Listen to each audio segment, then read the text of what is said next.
தேவன் இறங்கி வந்திருக்கிறார். எதுக்கு? உங்களை விடுதலை ஆக்குறதுக்கு. பாஸ்டர் சொல்றீங்க, அதான் 2000 வருஷத்துக்கு முன்னாடி தேவன் இறங்கி வந்துட்டாரு, பரிசுத்த நம்மளுக்கு கொடுத்தாரு, திருப்பி ஏன் மேலே கீழே இறங்கணும்? பாருங்க, ஒவ்வொரு ஈவெண்ட்டுக்கு போகும்போது நீங்க கிளம்பி போவீங்க. இப்ப கல்யாணத்துக்கு போறதா இருந்தா எப்படி போவீங்க? நல்லா அலங்காரமா போட்டிருப்பீங்க, பெண்கள் எக்ஸ்ட்ரா மாவுளா போட்டிருப்பீங்க மூஞ்சில, ஆமாவா இல்லையா? பாருங்க, கல்யாணத்துக்கு யாருமே சிம்பிளா போக மாட்டீங்க, ஆமாவா இல்லையா? அப்ப நம்மளுக்கு தெரியுது கல்யாணத்துக்கு போனா நம்ம இப்படிதான் கிளம்பி போகணும், இப்படிதான் இருக்கணும் அப்படின்னு சொல்லி. ஒவ்வொரு ஞாயிற்றுக்கிழமை ஆராதனைக்கு இங்க ஒருவர் ரொம்ப அழகா ராஜாவை போல இறங்கி வருவார். யார் தெரியுமா? இயேசு. That's why we call Sunday service a Sunday celebration service. ராஜாவை கொண்டாட வருகிறோம். புதன்கிழமை ஆயிட்டா அவர் எப்படி தம்மா வருவாரு? சேனின் அதிபதியாக வருவார், இரும்பு பட்டயத்தோடு வருவார். பாருங்க, நம்மளே வீட்டுக்கு போயிட்டு கிளம்பி வரும், ஆமாவா இல்லையா? ஒரு இடத்துக்கு போறதுக்கு இது எங்கிருந்து வந்த சுபாவம் தெரியுமா? தேவனுடைய சுபாவம். வேதத்துல பார்க்கும் பொழுது இயேசு போட்டிருந்த ஒவ்வொரு இடத்துலையும் பார்க்கும் பொழுது எனக்கு தெரியுது, இவரு அந்த வெளிப்பிரதேசத்துல ஒரு போர் வீரனை போல குதிரையில ஏறி வருகிறார். இன்னொரு பக்கம் இயேசுவாக ரொம்ப சிம்பிளா நிற்கிறார். ஹல்லேலூயா. இன்னொரு இடத்துல நீங்கள் பார்த்தீங்கன்னா ராஜாவாக கிரீடம் போட்டு உட்கார்ந்து இருக்கிறார். ஹல்லேலூயா. You must understand, நம்ம தான் கிளம்ப கத்துக்கிட்டோம்னு நினைக்காதீங்க. நம்மளுக்கு உடுப்பு போறது கத்து கொடுத்ததே ஆண்டவர் தான். இல்ல நம்ம என்ன இருக்கும், இலையை போட்டு தான் இருப்போம். ஹல்லேலூயா. நம்மளுக்கு என்ன ஆடைய போடணும்னு கத்து கொடுத்ததே ஆண்டவர் தான். அப்ப அவர் எப்படி இருப்பாரு யோசிச்சு பாருங்க. அப்ப ஒவ்வொரு இடத்துக்கும் ஒவ்வொரு காரியத்துக்கும் கர்த்தர் இறங்கி வருவார். இந்த ராத்திரி தேவன் ஒரு போர் வீரனாய் இறங்கி வந்திருக்கிறார். எதற்காக? உங்களை பிடித்து ஆட்டி படிக்கிற பார்வோன் ஆவிலிருந்து விடுதலையாக்கும்படியாக. பாருங்க, ஏன் தேவன் இறங்கியிருக்காரு? பார்வோன் இந்த இஸ்ரவேல் ஜனங்களை பிடிச்சு வைக்கிறான், போக விட மாட்டான். ஆண்டவர் சொல்றாரு, என் ஜனங்களை போக விடு, இல்ல நான் போக விட மாட்டேன்னு நிக்கிறான். இந்த இஸ்ரவேல் ஜனங்களுக்குன்னு ஒரு நோக்கம் இருக்கு. என்ன நோக்கம் தெரியுமா? கர்த்தரை தொழுது கொள்ளணும். இது இஸ்ரவேல் ஜனங்கள் மாத்திரமில்ல, நமக்கும் அதே காரியம்தான். We all are called as the worshippers of God. That is the purpose of your life. கிறிஸ்தவர்களுக்கு ஒரு நோக்கம் இருக்கு. என்ன நோக்கம் தெரியுமா? ஆண்டவரை தொழுது கொள்ள வேண்டும். The purpose of your life is to worship God. That's what we are going to do after the end of this world. இந்த உலகத்தின் முடிவுல தேவனோடு சேர்க்கப்பட்டதுக்கு அப்புறம் நம்ம கர்த்தரை இரவும் பகலும் அப்படி சொல்ல முடியாது, விடாமல் நித்தியமாய் தேவனை தொழுது கொள்ள போகிறோம். நம்ம இந்த வாரம் சண்டே வர்ஷிப் பண்றோம் தெரியுமா? தெரியுமா? அத நம்ம தொடர்ச்சியாய் செய்ய போகிறோம். That is the purpose of our life. இப்ப ஆண்டு என்ன எதிர்பார்க்கிறாருன்னா, வாரத்துல ஒரு நாள் சபத் டே இல்ல, வாரம் முழுதும் சபத் டேயா இருக்கணும். வாரத்தை ஒரு நாள் மாத்திரம் தேவனுக்கு இல்ல, ஒரு வாரம் முழுதும் தேவனுக்கு சொந்தமாக இருக்கணும். எங்க நான் உங்களை கேட்க, நீங்க அப்படியா இருக்கிறீங்க? சொல்லுங்க, அப்படியா இருக்கிறீங்க? மீதி 6 நாள் நீங்க காணா போடுறீங்க.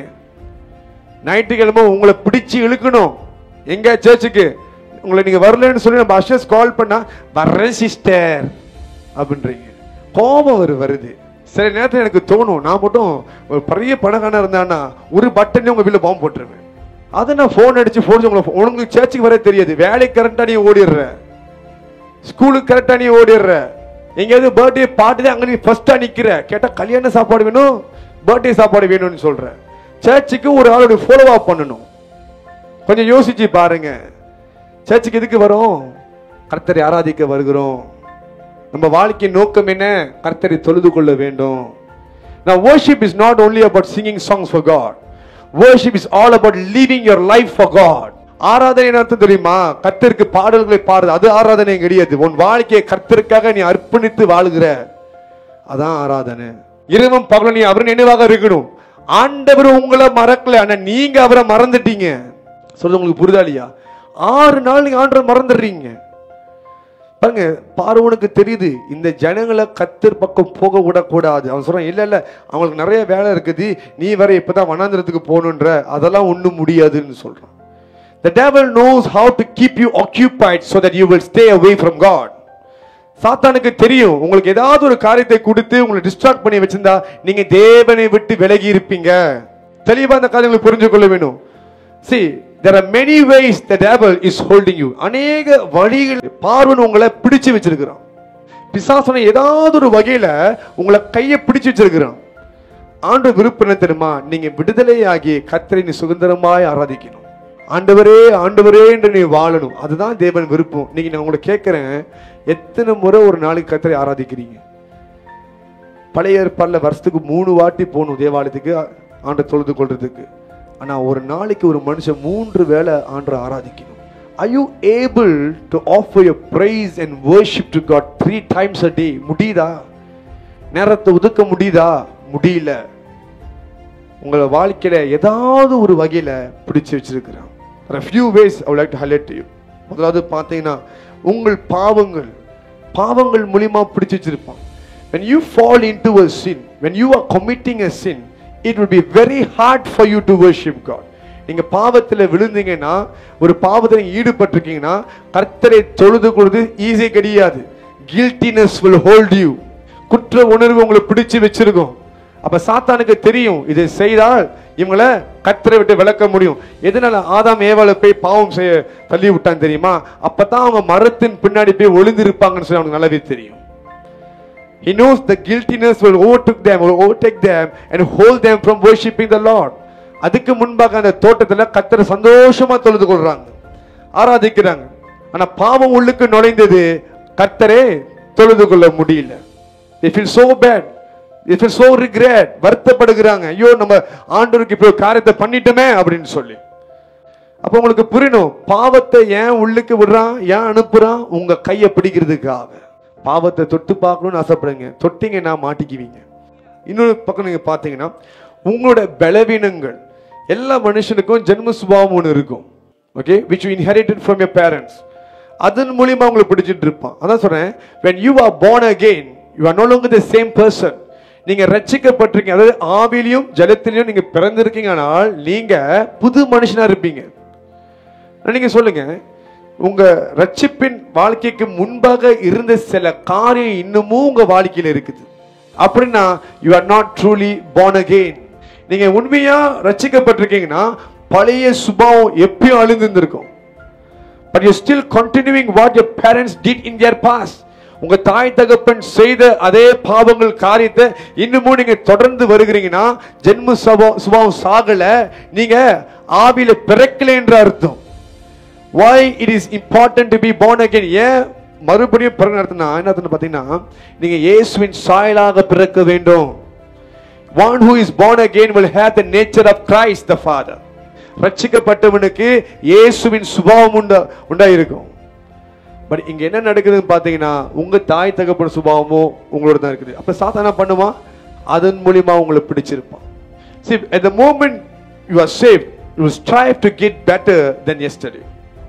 நீங்க ரட்சிக்கப்பட்ட உடனே நேற்று தினத்தை பார்க்கலாம் இன்னைக்கு இன்னும் பெட்டரா மாறணும். ஓகே, உங்களோட பழைய காரியத்துல தூக்கி போட்டு இன்னும் புது மனுஷனா மாறணும். நாளுக்கு நாளுக்கு உள்ளான மனுஷன் புது மனுஷனாக மாறணுமா? எவ்வளவு வேலை இருக்கு ரட்சிப்புக்கு. நீங்க என்ன பண்ணிட்டு இருக்கீங்க?